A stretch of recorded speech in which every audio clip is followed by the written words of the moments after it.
It's not too often that we get to see an absolutely brand new car here in Melbourne, but today is something quite special. Aston Martin have chosen this opportunity to reveal their latest flagship, the DBS Superleggera. Marek Reichman and his team at Aston Martin have injected some real aggression into the DB11 shape, with that massive honeycomb grille, bulging carbon fibre bodywork and functional aero package. The company claims that the double diffuser and aeroblade system at the back combine to generate 180 kilograms of virtually drag-free downforce.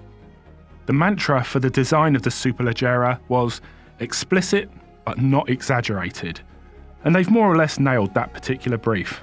Is it too similar to the DB11 in its silhouette for a standalone model? You'll probably need to be the judge on that one. The numbers speak for themselves though. This DBS makes 533 kilowatts at 6,500 RPM and a massive 900 Newton meters of torque from just 1,800 RPM.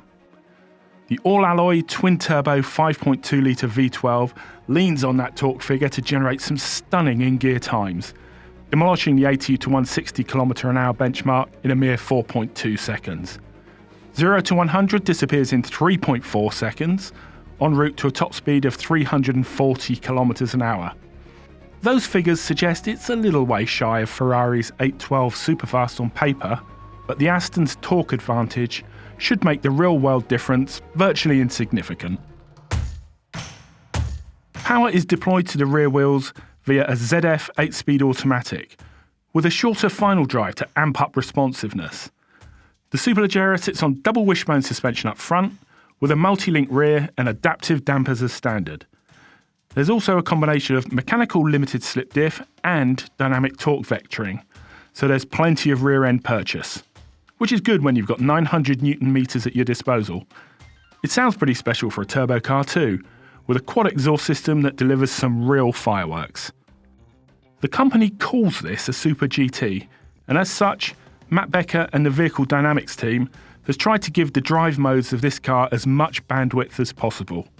GT mode is the softest, with Sport a good fast road compromise, and Sport Plus best safe for smoother surfaces. The electrically assisted power steering has been retuned to deliver a better sensation of surface feedback, and massive carbon ceramic brakes are fitted as standard. The tyres, they're bespoke Pirelli P0s.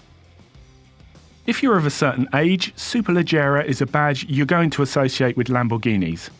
But Aston Martin has form here a long time prior to Sant'Agata. The DB4, DB5 and DB6 Astons were designed by Carrozzeria Touring in Milan, using their trademark tube-framed Superleggera or Superlight technique. So that association dates back 60 years. Whether you can call a car that weighs 1693 kilos dry Superlight is one that we could probably bat back and forth, but it's nevertheless 72 kilos lighter than a V12 DB11. And that's taking into account that it's not exactly a stripped-out race car. Standard equipment includes leather sports seats, Alcantara interior trims, and all the usual smartphone mirroring and technical tricks you'd expect from an infotainment system that's an Aston Martin reskin of Mercedes-Benz's Command architecture. Aston's local importers reckon the DBS Superleggera will be priced from 517 grand plus on roads, and that customer deliveries are set to commence either late this year or in early 2019. Still, even if you can't run to one of these, there are other temptations in store. Now here's a strange thing.